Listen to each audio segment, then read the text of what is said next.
So as we start our next project, and probably our last project, we're going to start a program called InDesign, and that is it's related to Photoshop. You can place linked items just like you can in a Photoshop document, except InDesign is all about laying things out on a page. So if you think about a advertisement like you looked at earlier in the semester, or a magazine cover, which is going to be the direction we're going, InDesign is fantastic for arranging things on a page.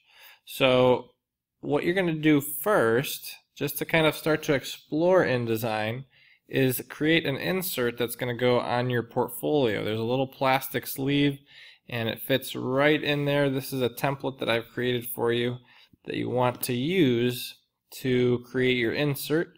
And let's take a look at a few things about InDesign. So I've created some boxes, and one of the things you'll notice is there's all these little X's and different colors. Those correlate to the layers that I've created. So some things are very similar as what you'll find in Photoshop. Other things are fairly different. So green, you can see that I can turn off that blue layer. Now notice this is my page underneath, but then why do I have the blue going beyond these black lines? What you have here is called bleed, like something is bleeding. So a bleed bleeds off the edge of the page. The benefit of that is that you have the opportunity to then trim this extra off just a little bit and have the color bleed off the edge, so you don't have a white border like you're often, you could try to print a nice flyer, but you always have that white border that you're stuck with.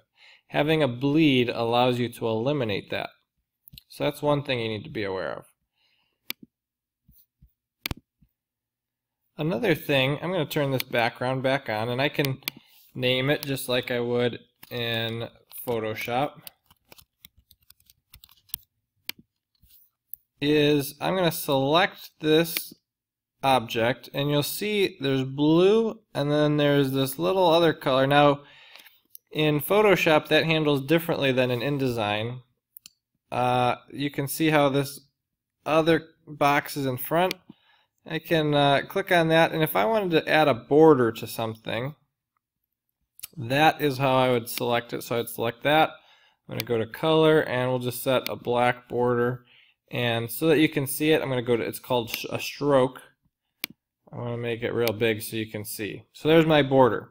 Now, if I wanted the background to be black, but the border to be the light blue, I would switch and flip this. Okay, you see how that goes back and forth? Just this little teeny arrow over here. If I want to change the blue, I would click on that little box. And now do you see how that came to the forefront? On that little box. And I'm going to go to color again, and I can make that hot pink or lime green, whatever color I want. Now I don't need that border. That's going to be in the bleed area. That's going to get lopped off. So let's click on that. So now this, you see, it almost looks like an outline because there's no fill on the inside. You've got your fill color and your stroke color. I'm going to come over with that selected in the front. I'm going to come over and click where it says none, this little slash. That's going to make it so that there's no border. Now, I'm going to bring up my layers again. I can lock layers just like you would in Photoshop.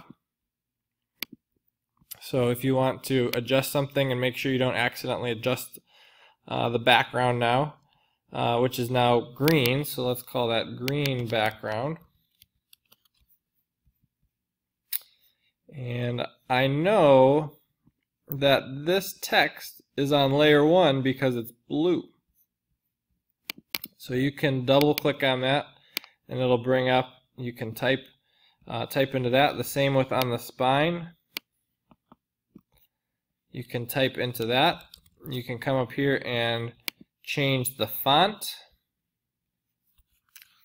Now what I have set is for this little template again to fit perfectly into that portfolio sleeve.